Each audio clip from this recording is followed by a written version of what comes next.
Mesdames et messieurs, bonsoir et bienvenue dans Daily Movies, le journal de bord de ma cinéphile spécial PIF 2024, jour 4.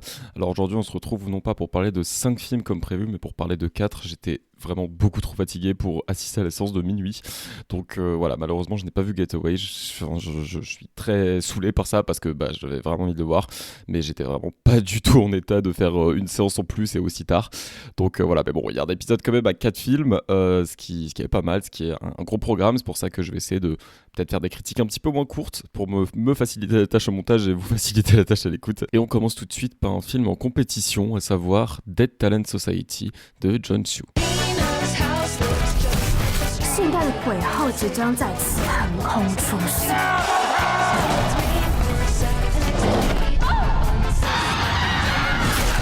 过世。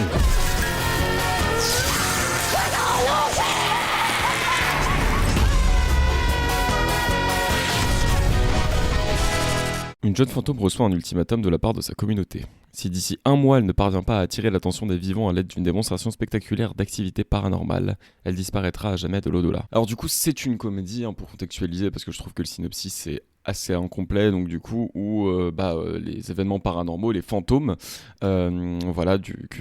qui agissent et qui sont remarqués par les vivants, en fait dans ce monde, dans ce pays, c'est un métier en fait dans l'au-delà. C'est-à-dire qu'il faut une carte, un permis en fait d'effrayer, je crois qu'ils appellent ça comme ça, je sais plus. Mais en fait oui, il faut un permis et voilà. Et le truc c'est en fait le film commence et bon au début elle est pas du tout intéressée par ça, juste que la règle, c'est que c'est quand vos proches commencent à vous oublier, donc pour le coup là, en l'occurrence, ils jettent un diplôme à elle, un diplôme émérite ou je ne sais pas quoi. Donc à partir du moment où les proches commencent un peu à se débarrasser de ces affaires-là et voilà, tout simplement à jeter des objets. En fait, au bout du premier objet, il y a 30 jours en fait de latence entre le moment où l'objet est jeté et où le fantôme disparaît. Donc en fait, le seul moyen de faire ça, c'est de rester là-dedans, c'est d'avoir justement ce permis pour commencer à effrayer les gens et à devenir une légende urbaine. Alors c'est pas du tout un film qui a vocation à faire peur, à mon sens, c'est vraiment beaucoup plus comique qu'autre chose.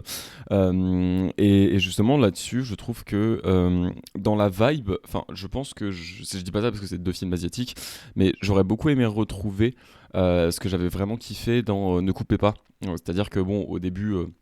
le début de Ne coupez pas, c'est très particulier parce qu'on voit le résultat du film qu'ils sont en train de faire.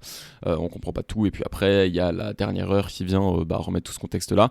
Mais en fait dans cette dernière heure là et dans la manière dont c'est organisé et dans la manière dont c'est montré et puis le rythme et le tempo comique et tout, enfin c'est un peu genre...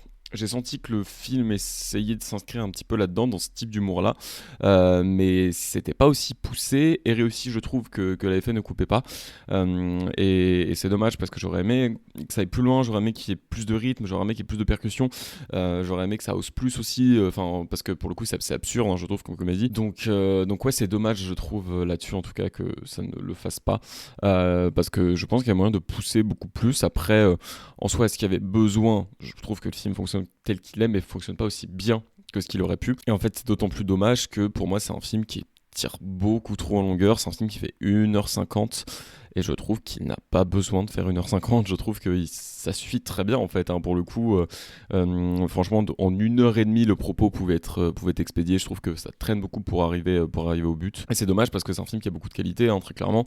Oui, il y a un petit peu des lores qui sont rigolos. Enfin, je veux dire, tout le lore autour de Makoto. Enfin, c'est-à-dire que quand la petite vidéo de présentation du réalisateur s'est affichée, il nous a dit restez bien jusqu'à la fin du générique. Donc au début, on voit pas le film, on se dit qu'est-ce qu'il y a à la fin du générique. Et en fait, personnellement, quand j'ai vu le film, j'espérais que ce soit sans spoil le truc autour de Makoto. Quand ça l'a été, j'étais très très très content, clairement. Mais donc voilà, au début, c'est vrai que on se demandait un petit peu ce que ça pouvait être. Et bon, il y a des trucs un petit peu sympas. Puis j'aime bien la manière aussi qu'ont les personnages, chacun d'avoir leur propre passé, et puis que ça crée des différences. Je trouve qu'il y a, en vrai, même si je pense pas que ce soit particulièrement le but, je trouve qu'il y a quand même une critique, j'allais dire, du capitalisme. Pour toi, c'est pas tellement le capitalisme. Un peu du star system aussi, mais en fait, c'est ce fait que même dans l'au-delà, vous devez être brillant, vous devez vous démarquer. Déjà, pour avoir la licence, là, le permis, ça coûte de l'argent, donc il faut avoir de la thune. Et en fait, s'ils ne prennent que des gens qui trouvent marquants, remarquable et en fait il faut avoir eu limite, enfin c'est pas limite, c'est normalement il faut avoir eu une mort qui est remarquable, donc c'est à dire que il y a ce truc là de, en fait on a tellement poussé ce truc que même dans l'au-delà en fait bah faudrait se démarquer, faudrait avoir ce truc, ce truc même pas méritocratique, cette superficialité là en fait qui fait que on a le droit d'exercer ce métier là et en fait c'est le droit de continuer à exister tout simplement, qui est fait comme ça. Et voilà, donc ça je trouve que c'est un très bon truc qui est déployé. Et en fait le film va jouer aussi sur plusieurs niveaux émotionnels, hein. Je pense que toutes les histoires familiales, en tout cas surtout celle du personnage principal, fonctionnent assez bien, et franchement c'est un film qui peut être assez émouvant malgré son côté comique par moment, surtout quand on en apprend plus sur son passé, enfin le fait que bon voilà sa vie a été très compliquée, mais il y a des phrases absolument que je trouve horribles, par exemple quand on lui demande quelle était sa mort et tout, voilà, bref, on lui lâche à un moment, meurs mieux la prochaine fois. Genre, il y a des moments osés, il y a des moments, je trouve que c'est un monde qui est cruel en fait envers ses habitants, j'allais dire, mais bref, envers les fantômes, quoi. Et je trouve que c'est une idée intéressante, en tout cas, de montrer quelque chose, même si c'est fait sous le ton de l'humour, hein, que c'est cynique et tout, enfin voilà, ça se veut comique, mais je trouve que c'est quand même intéressant d'avoir ça, parce que enfin c'est quand même voilà quoi, pour moi c'est marquant en fait, ça qui m'a marqué avant tout, c'est d'avoir ce truc aussi dur et j'ai envie de dire un peu cruel dans l'au-delà. Moi c'est avant tout ça qui m'a marqué, que j'ai trouvé intéressant dans la représentation de ce monde là, comme une critique de dire, c'est comme si le réalisateur nous disait en fait on est tellement ancré là-dedans dans notre monde à nous, dans notre monde actuel, que même dans l'au-delà en fait ce sera comme ça, et enfin voilà quoi, et c'est montré comme quelque chose de mauvais, donc pour le coup c'était assez intéressant à regarder, je dois l'admettre. J'ai bien aimé du coup cet aspect, et c'est là où j'ai dit que pour moi ça aurait dû être un peu genre plus poussé, genre un peu ne coupez pas l'aspect dans l'hôtel où il y a un travail d'équipe pour effrayer, pour faire peur, etc. Donc voilà, ça c'était sympa, mais je veux dire ça m'a pas énormément fait marrer, j'ai pas énormément pris mon pied, enfin un petit peu, mais je trouve que ça aurait pu être beaucoup plus poussé, il y aurait pu y avoir beaucoup plus de gags, beaucoup plus de situations improbables et tout, parce que il y en a, hein, sur la première fois où elle essaye de faire peur, il y a des gags, hein, et puis bon voilà, sauf qu'on les voit un petit peu venir, et que en termes de tempo pareil, il y a rien qui surprend, je trouve, c'est dommage, et ouais non, sinon c'est un film que, comme je l'ai dit, hein, que j'ai trouvé assez long, beaucoup trop pour ce qu'il voulait dire, parce que je trouve que il pouvait couper bien 20 minutes, clairement, des segments pas forcément utiles. Donc c'est pas non plus un film que je vais vous déconseiller, même si c'est vrai que je me suis ennuyé devant, parce que je trouve qu'il y a des idées très très très intéressantes, pour le coup, notamment dans son propos. Voilà, après, dans son propos, dans son univers aussi, cette manière-là de représenter les choses, ce petit grain, j'ai envie de dire, limite un petit peu de folie de ce monde-là, du réel aussi, de se dire, bon ok, je vais faire ça. Enfin, je sens un petit peu tout ce truc-là. Donc ça fait que c'est quand même un film qui a une âme, c'est quand même un film qui a une esthétique très sympa, qui voilà, se débrouille pas mal, qui a des bonnes constructions de personnages, je trouve, qui sont très très très attachants, hein, pour le coup. Je crois que c'est j'ai un doute si elle s'appelle Catherine ou juste Cathy, ou si Cathy c'est son surnom, bref, mais le personnage du fantôme de la chambre 414, pour qui c'est vraiment Catherine, ok, donc on parle de deux films où il y a une Catherine, on en reparlera, bref, mais donc oui, non, c'est vraiment quelque chose de très touchant, je trouve, ce personnage-là, en tout cas, qui au début apparaît un petit peu comme quelqu'un d'autant et tout, et puis en fait, on apprend mieux à la découvrir et tout, et au final c'est un personnage qui s'avère très touchant. Donc non, il y a des belles constructions, je trouve. Voilà, maintenant c'est dommage pour moi de vraiment pas être allé jusqu'au bout des choses, parce qu'il y a un très bel univers, et voilà, c'est dommage de pas avoir poussé ce beau truc jusqu'au bout. Allez, on va maintenant passer à la séance culte du jour, un film encore une fois que je n'avais jamais vu et que j'ai pu découvrir donc au Max Lander et en 35 mm.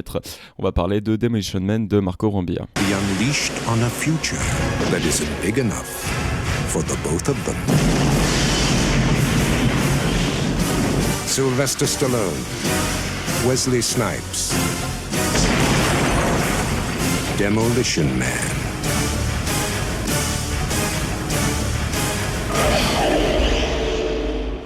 En 2032, à San Angeles, une mégapole californienne où toute violence a été éradiquée, Simon Phoenix, un tueur psychopathe condamné à une longue peine d'hibernation et de rééducation, profite d'une visite médicale pour s'évader. Seul recours pour le neutraliser, réanimer son ennemi de toujours, John Spartan, un policier surnommé Demolition Man, cryogénisé à titre de punition pour homicide par imprudence en 96. Alors moi, Demolition Man, c'est un film que je connaissais, je pense comme tout le monde, de nom clairement. Avec Stallone, tout ça, je savais, mais je connaissais pas forcément l'histoire, là où sur d'autres films cultes, on connaît quand même l'histoire. Donc l'aspect les deux sont cryogénisés, se réveillent et s'affrontent, je l'avais. Tout le reste autour, je ne l'avais pas. Et franchement, c'est pas plus mal parce que je trouve que c'est ce qui est le plus intéressant en fait dans ce film. C'est vraiment l'idée la plus intéressante qui est déployée à mon sens. Cette chose en fait de se mettre dans une dystopie, très clairement, qui apparaît comme une utopie. Enfin, c'est un schéma, j'ai envie de dire classique. On n'est plus à, c'est pas une proposition hyper innovante et voilà quoi. C'est quelque chose qui au cinéma a déjà déjà fait ses preuves entre guillemets, qui a déjà été beaucoup utilisé, cette dystopie qui apparaît sous forme d'utopie, pour le coup, avec ce truc là où il n'y a plus de crime, on se dit que s'il n'y a plus de crime, c'est que tout va bien en fait, concrètement, il n'y a pas de raison de s'en faire, et en fait on se rend compte que dans le fond non, c'est pas une grande proposition de cinéma que de faire ça, mais j'ai beaucoup aimé la manière dont ce monde est mis en scène, notamment sur la police et tout, c'était super drôle ce moment où la policière, j'ai plus ce nom, la lieutenante, fait mais en fait c'était une idée de Cocteau, le mec qui dirige un peu tout ça, de mettre des puces sur tout le monde, comme ça on sait exactement où sont les gens et on peut intervenir. Mais en fait, comment vous faisiez avant la police quoi? C'est fou que vous n'ayez pas ça. Et là il y a Vincent qui est à côté de moi pendant la salle, qui se tourne vers moi, qui me fait un petit peu fasciste l'idée quand même. Et voilà, et juste après il y a Stallone qui fait moi vos trucs de fasciste j'en veux pas. Bref, du coup non, c'était assez c'est un film qui, et ça je m'y attendais pas, mais qui est très drôle. C'est un film qui est très très drôle. Honnêtement, j'avoue que les références un petit peu méta en général, ça me saoule, ça a tendance à m'agacer un petit peu. Je pense au truc où il y a littéralement bref, il y a plein de références. Il y a des références à Jackie Chan, il y a une référence que j'ai trouvé très drôle à Schwarzenegger. C'est un film qui va vraiment avoir pas mal de citations là-dessus, sur Hollywood, sur l'Hollywood de l'époque et tout, et sur le Hollywood de l'action aussi de l'époque. Je trouve que c'est beaucoup sur des films d'action et des stars de films d'action, mais en fait je trouve ça pas dérangeant, dans le sens où il y a un saut dans le temps, donc en fait on peut faire ça quoi, on peut imaginer, projeter ce que des gens sont devenus et tout, c'est pas gênant, et en plus c'est drôle en fait, chaque fois que c'est utilisé c'est très drôle, et du coup en vrai je continuerai sur ça. Effectivement c'est un film qui est très drôle et qui utilise très bien son postulat de mec du passé qui vient dans le présent, en tout cas pour lui c'est son futur, mais en fait ça aurait pu être et c'est ça que je trouve très très bien réussi, c'est que ça aurait pu être un truc un peu réac, en mode le gars arrive et fait ouais de toute façon moi de mon époque c'était mieux, genre c'était mieux avant, ou pour le coup bref le film aurait pu facilement tomber là-dedans, mais là ce qui marche bien c'est qu'en fait lui il sait que c'est pas normal ce qui se passe, parce que c'est ce truc là de il faut quelqu'un pour faire bouger un petit peu les choses, parce qu'en fait eux ont tellement normalisé ça, ils sont tellement habitués à ça, à vivre dans ce truc, ce régime autoritaire où il n'y a pas de contact physique, où il n'y a pas de violence, où tout va bien, où tout va pour le mieux au pays des bisounours. C'est les plus gros crimes, c'est des gens qui taguent les murs, waouh, sauf qu'ils ont des systèmes pour détaguer le mur en 1 seconde. Bon, bref. Donc ouais, non, il y a ce truc-là. Et puis en fait, ce qui est bien, c'est que justement, c'est une dénonciation, notamment du fascisme, très clairement, parce que c'est un état fasciste, dirigé par un mec. Il y a l'espèce de twist autour de Wesley Snipes qui montre bien ça. Et donc pour le coup, ouais, en termes de propos, je trouve que c'est un film qui arrive à montrer une dystopie, vraiment un état clairement fasciste, où le monde a mal tourné et tourner un petit peu en ridicule, mais en faisant ça très bien. Et en fait, c'est aussi une bonne comédie. Et je m'y attendais pas.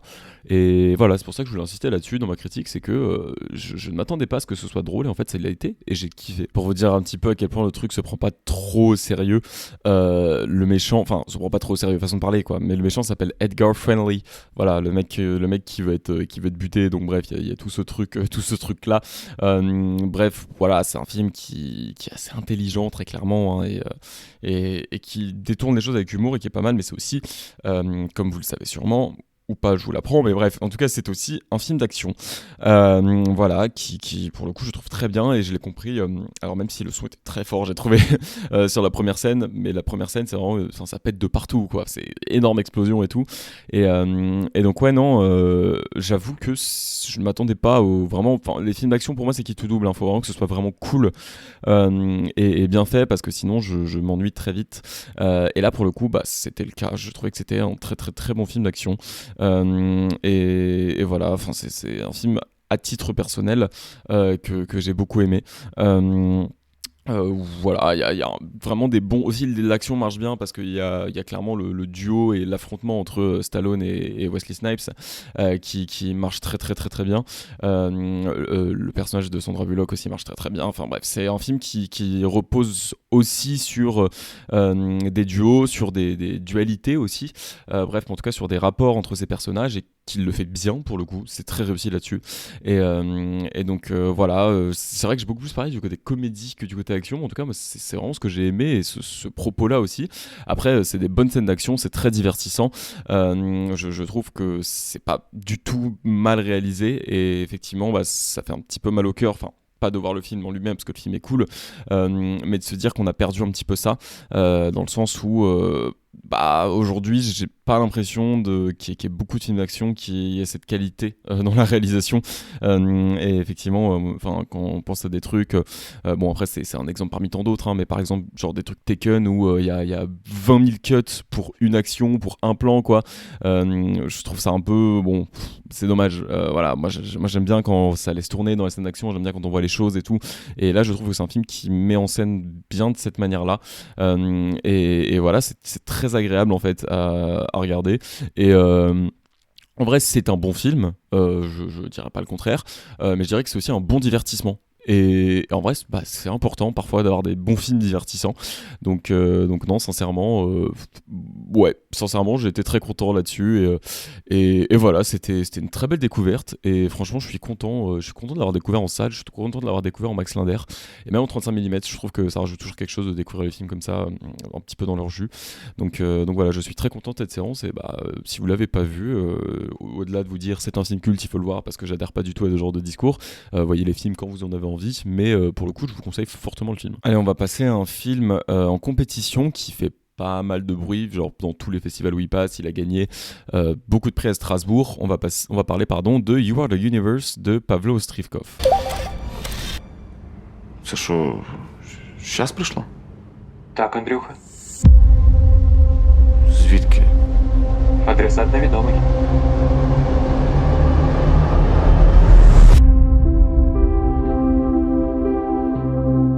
Dans un futur proche, Henry Melnick est un camionneur de l'espace qui transporte des déchets nucléaires à bord de son vaisseau vers Callisto, la lune abandonnée de Jupiter. Au cours d'un vol de routine, la Terre explose soudainement, mais Henry parvient à y survivre. Cet accident fera de lui le dernier habitant de l'univers, à moins que... Alors je trouve que c'est un film... en tout cas, je me suis demandé comment ce film a réussi à exister. Comment ce film est arrivé, sans dénigrer, bien évidemment, loin de moi l'idée de dénigrer le cinéma ukrainien. Je veux dire, je trouve ça quand même dingue, ce qui est pas forcément l'Ukraine. Je veux dire, je pense pas que ce soit, bon là, hors guerre, hein, voilà, même avant la période de guerre, je pense pas que c'était un des films qui produisait vraiment le plus de films, qui était plus à fond sur ça. Voilà, bon, contrairement à par exemple la France, hein, pour le coup, qui est très lancé là-dessus, quoi. Mais oui, donc voilà, je me demande en fait, juste bah déjà. C'est vrai que je m'attendais pas, c'est peut-être un préjugé, hein, de merde, et voilà, mais c'est vrai que je m'attendais pas à voir au pif un film fantastique ukrainien, un film ukrainien qui se passe dans l'espace aussi. Voilà, donc j'avoue que c'est quelque chose auquel je m'attendais pas, et j'ai été mais déjà beaucoup surpris outre le fait, je vais pas dire pour un film ukrainien c'est bien fait, non, je vais dire c'est bien fait tout court. C'est un film qui est extrêmement bien fait, qui m'a vraiment étonné en fait, parce que c'est pas un gros film, je veux dire des films dans l'espace, voilà, bon, ces dernières années la référence et le film qui est tout le temps cité c'est Interstellar, il y avait aussi avant eu Gravity, etc. C'est des films à gros budget, c'est des films où il y a l'argent pour faire les effets spéciaux, il y a l'argent pour bien filmer le truc, voilà, tu peux le faire avec des caméras IMAX, etc. Bref, voilà, bon, c'est des films où il y a beaucoup d'argent, où il y a des très gros noms du cinéma à chaque poste, voilà, et voilà, c'est vrai que les films sur l'espace, c'est plus facile quand on a de l'argent, quoi. Et j'ai pas le budget du film, je vais essayer de retrouver ça, mais sincèrement, c'est je pense un des films qui représente le mieux l'espace, je trouve, ou un des films où l'espace fonctionne le mieux, et on y croit. Je veux dire, il y a des moments où on a l'impression de voir clairement que c'est du CGI, hein, voilà. Mais en fait, même quand on voit ce CGI, j'ai l'impression que tout marche. J'ai l'impression que c'est... Voilà, et puis même les planètes, tout est beau, tout est bien représenté. Et moi, c'est ça qui m'a beaucoup surpris, c'est sa qualité, mais vraiment incroyable à juste avoir ce truc-là, ces représentations. Et c'est tellement bien filmé, c'est tellement bien représenté, là où je me dis mais c'est fou en fait le savoir-faire, je pense, c'est ça qui m'a impressionné, surtout que c'est un premier long métrage, c'est ça qui est dingue, mais ce savoir-faire, je pense, avec beaucoup moins de budget que les gros trucs, donc non, franchement c'est assez impressionnant là-dessus, et je suis désolé, j'ai un peu perdu mes mots, mais en fait le film sur ce point-là m'a vraiment impressionné, quoi. Et là j'ai lu une déclaration du producteur qui disait mais en fait pour à peu près 1% du budget d'Interstellar, on a littéralement fait Interstellar. Voilà. Et en vrai, je trouve qu'il y a ce truc-là, voilà, d'après ce que j'ai vu, le film a un budget d'1 million, mais c'est fou de faire ça avec 1 million, quoi. Et aussi, d'après ces interviews-là, c'est le premier film de science-fiction ukrainien. Voilà. Donc bref, je sais pas si c'est vrai, j'ai trouvé ça sur Ciné Europa, si jamais c'est faux, voilà, c'est pas moi qu'il faut taper, c'est eux, mais en tout cas, ça m'étonnerait pas et ce serait dingue. Et voilà, bon, j'ai assez parlé de la représentation de l'espace, sur l'histoire en tant que telle. Alors, c'est un petit peu ambivalent, je trouve. En tout cas, je parle de mon ressenti sur le film, parce que c'est une histoire qui est magnifique. C'est une histoire qui est extrêmement belle. En gros, bouchez-vous les oreilles si vous voulez aller voir le film. Mais à un moment, bon, il y a ce truc de je suis le dernier humain sur Terre. Et enfin, pas sur Terre du coup, parce que Terre n'existe plus, mais dans l'univers. Et en gros, il reçoit un message radio d'une Française qui est coincée sur Jupiter, alors que lui est non, sur Saturne, elle doit être, alors que lui est sur Jupiter. Bref, très très très très loin, quoi, globalement. Voilà, et donc du coup, il commence à parler. Et après, il se met en tête d'aller la voir. Et donc en fait, c'est quelque chose qui est assez convenu, je trouve, comme histoire, c'est-à-dire qu'on s'attend à tout ce qui se passe, voilà, mais c'est une histoire, je trouve, qui est magnifique, et en fait, ce qui est beau aussi, je trouve, c'est le fait que c'est vraiment une histoire forte qui vit, qui sont censés vivre à deux, en fait, parce que concrètement ils se parlent et tout machin, et c'est un truc qui est très fort, et voilà, qui existe parce que c'est une relation, parce qu'il y a les deux, mais en fait il vit ça seul. Et j'ai l'impression que c'est d'autant plus fort, en fait, d'avoir eu ces réactions seules, que de si vraiment le film était sur ok, on est les deux dernières personnes dans l'humanité, et oui, dans l'humanité, oui, pas sur Terre, du coup je l'ai pas redit, bref, on est les deux dernières personnes dans l'humanité, et du coup voilà, on s'est retrouvés et on va essayer de vivre ensemble jusqu'à ce que on puisse plus, parce que bon, dans l'espace les ressources sont un petit peu limitées, quoi. Bref, et en fait voilà, bon, il y a un côté très absolutiste dans la relation qui bon, moi c'est vrai que j'aime bien quand c'est avec plus de subtilité, voilà, parce que là il donne vraiment tout, hein, clairement, pour elle, pour la rejoindre et tout, il donne vraiment tout, mais je sais pas, sur ce film là ça m'a pas gêné, parce que je trouve que c'est beau, je trouve que c'est un film qui a une très très belle manière de mettre en scène, je trouve qu'il y a des scènes extrêmement forte émotionnellement. Je pense à cette scène de dîner au Nouvel An. Je dis ça comme ça, sans trop spoil, mais bref, je trouve que c'est des scènes qui sont extrêmement fortes. Je trouve que c'est un film qui fonctionne vraiment bien là-dessus, et qui est juste dingue, et qui qui, sans mauvais jeu de mots, parce que c'est un film sur l'espace, qui est un ovni en fait. Voilà, vraiment un film de science-fiction ukrainien, aussi bien réussi, aussi touchant dans son propos. Voilà, même si c'est très convenu dans le scénario et sûrement que je vais pas sortir l'excuse du premier film, mais voilà, peut-être que si le réalisateur avait vraiment envie de raconter cette histoire, voilà. Après, moi, à titre personnel, après ce n'est que mon avis, j'aurais sûrement développé d'autres trucs, mais c'est pas mon film. C'est pour ça qu'on s'en fout. C'est que moi, par exemple, j'aurais bien aussi développé le dilemme de en fait, c'est les deux dernières personnes dans l'humanité. Il s'agit d'un homme et d'une femme. Est-ce qu'ils vont essayer de relancer l'espèce, machin et tout, même si du coup ça pose des problèmes, etc. Bref, c'est compliqué. Mais du coup, ouais, pour moi, il y avait aussi ce truc-là, quoi, qui aurait pu être intéressant à développer. Et le film s'en éloigne totalement et ça aurait donné un tout autre film. Mais en fait, c'est juste que c'est un film qui est tellement bien fait, c'est un univers et un truc qui est tellement bien posé, tellement crédible, que ça donne envie en fait de voir ce film décliner, quoi. Mais pour moi, ça veut pas dire que je suis pas en train de dire que l'histoire est mauvaise et que j'aurais fait autrement. Je suis en train de dire que justement le film est tellement réussi, me fait tellement croire à son univers et une très bonne idée là-dessus, que du coup moi j'ai vraiment envie de décliner ce truc comme j'aurais bien eu envie de voir un film.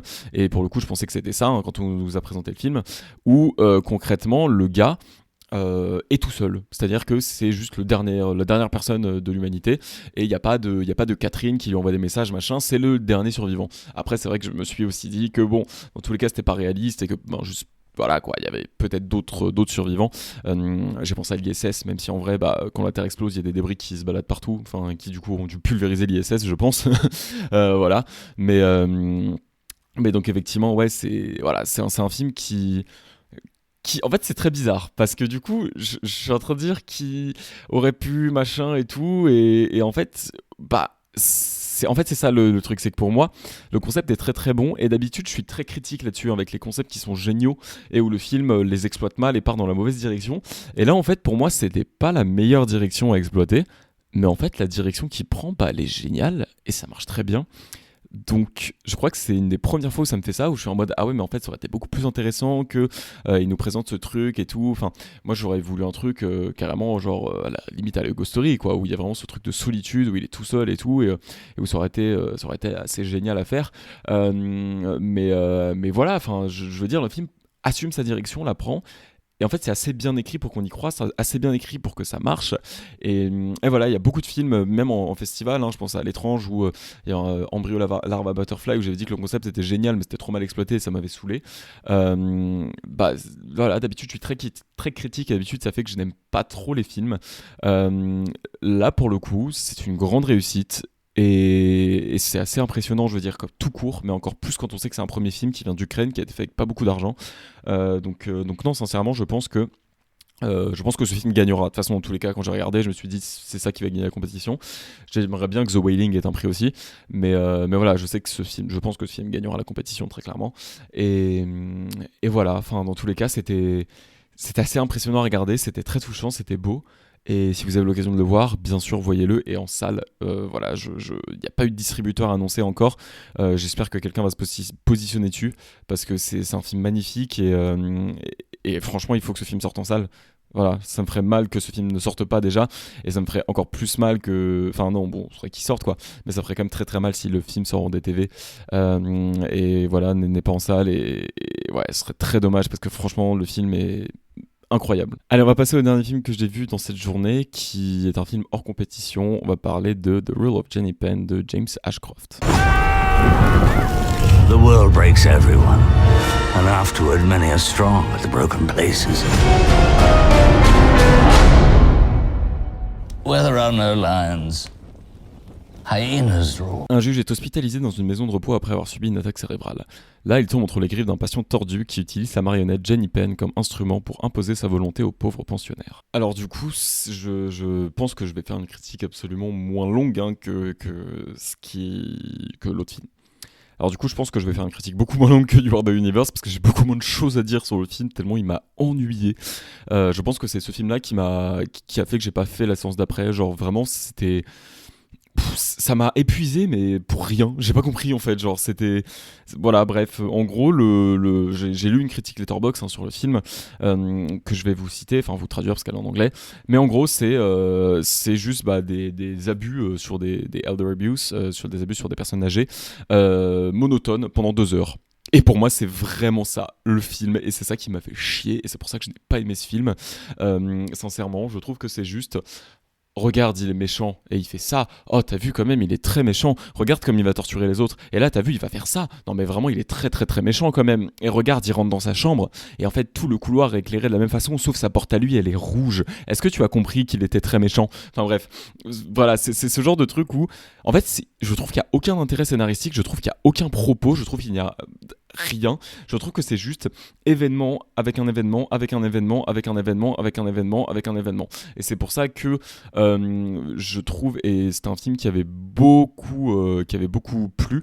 Je peine à me souvenir du nom. C'était le film d'Eskil Vogt avec les enfants qui ont des super pouvoirs. C'était The Innocents, voilà, qui était passé, il me semble, en un certain regard et qui avait énormément marqué pour le coup, ou qui avait été, c'est un certain regard, qui avait vraiment marqué, où tout le monde était assez dithyrambique dessus en disant mais c'est génial ce film de fantastique et tout, enfin le film est assez génial.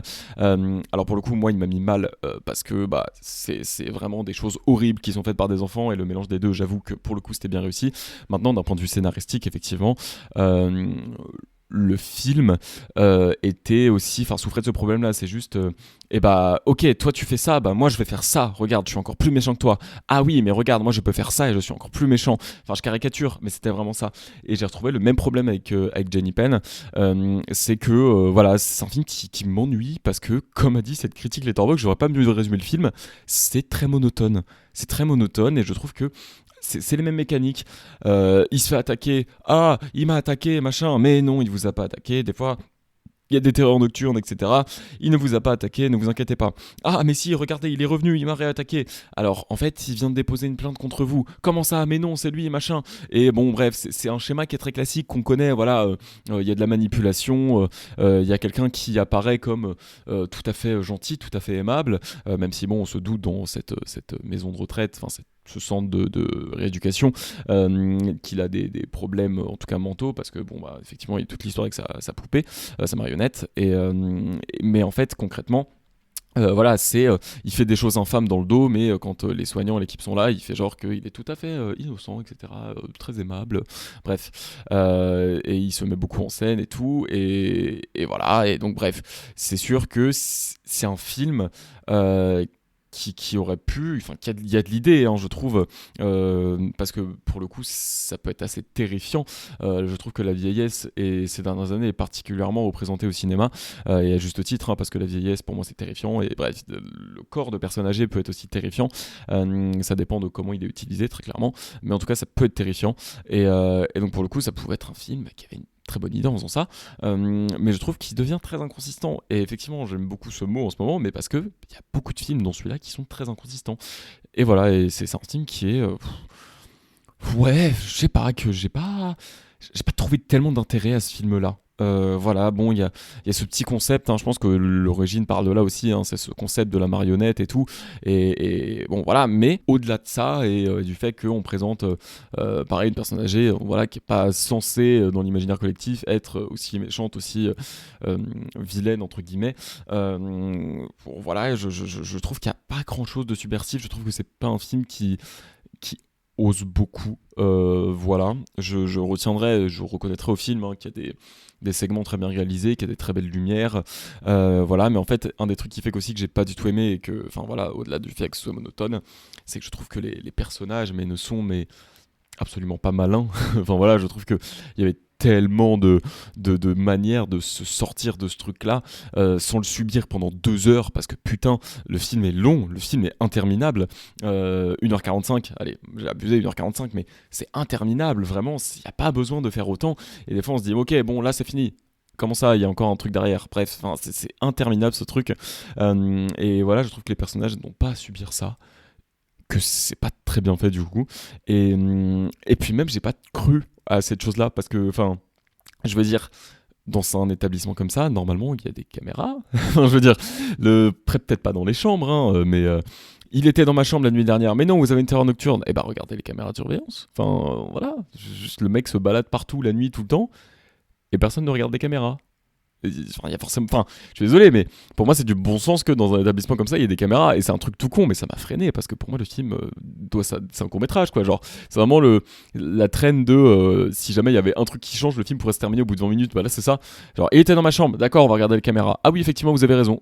Enfin, voilà, enfin moi c'est ce truc là qui m'a gêné aussi et j'ai pas, contrairement à You Are the Universe, alors que pourtant c'est quand même, c'est paradoxal, You Are the Universe, il se passe dans l'espace, à des millions de kilomètres de la Terre et tout, voilà, j'ai ultra cru à l'univers, mais ce film là qui se passe sur Terre dans une maison de retraite, enfin dans un centre de repos et tout, alors que pour autant j'ai des proches qui sont dans ce type de centre et tout, enfin je sais à quoi ça ressemble, j'y ai pas cru, je n'y ai pas cru, et voilà, non pas que je vais nier les violences sur les personnes âgées, parce qu'effectivement ça existe, et puis même en France, on a eu beaucoup de news sur ça, alors ça vient plus des employés dans ce qui ressort, pas tant des patients entre eux, et donc effectivement ça peut être une idée intéressante de montrer ce patient qui terrorise un petit peu tout le monde, et je trouve que le film n'exploite pas assez, en tout cas ne met pas assez l'accent dessus, sur le fait que le juge qui est hospitalisé, a fait un AVC et en fait a perdu la partie droite de son corps et ne peut pas marcher, il se balade en fauteuil roulant, etc. Il est très dépendant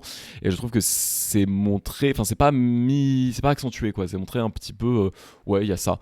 C'est utilisé dans certaines actions de ce patient, du patient qui les terrorise. Mais je trouve que ça aurait pu être beaucoup plus accentué et je trouve qu'il aurait pu y avoir un truc qui met vraiment mal en fait avec ça, où ça aurait pu être beaucoup mieux mis en scène, son invalidité en fait, et non, et voilà, et je trouve que c'est un film qui tente des trucs, je peux pas le nier, qui essaye et qui a son histoire et tout, mais qui se plante totalement et qui met pas, qui est une mauvaise construction scénaristique, en faisant mal monter, je trouve, sa tension et ses événements, et ouais, qui du coup, comme a dit cette critique Letterboxd très intelligente, qui est extrêmement monotone, et c'est fort dommage parce que il y avait un petit potentiel, et voilà quoi. Et puis même je trouve cette poupée n'est terrifiante à aucun moment, alors que, vu sa tête, la marionnette pourrait être vraiment très très très, très terrifiante. Donc ouais, non, c'est dommage. Je n'ai pas trop compris l'intérêt d'avoir un petit peu fait ce film-là de cette manière-là. Donc du coup, c'était très très très très décevant comme film. Allez, c'est la fin de cet épisode, j'espère qu'il vous a plu. Du coup, aujourd'hui, je vois normalement 3 films, potentiellement plus, parce que je ne sais pas encore si je ferai la séance des courts-métrages internationaux. Je verrai sur comment je me sens sur le moment. Mais donc voilà, demain on se retrouvera pour parler normalement au minimum de 3 films, peut-être plus si jamais il y a des courts-métrages qui m'ont marqué et que j'ai fait la séance. Voilà, donc écoutez, j'espère que ça vous a plu encore une fois. Si c'est le cas, n'hésitez pas à en parler autour de vous. Et donc pour ma part, je vous dis à demain pour un nouvel épisode.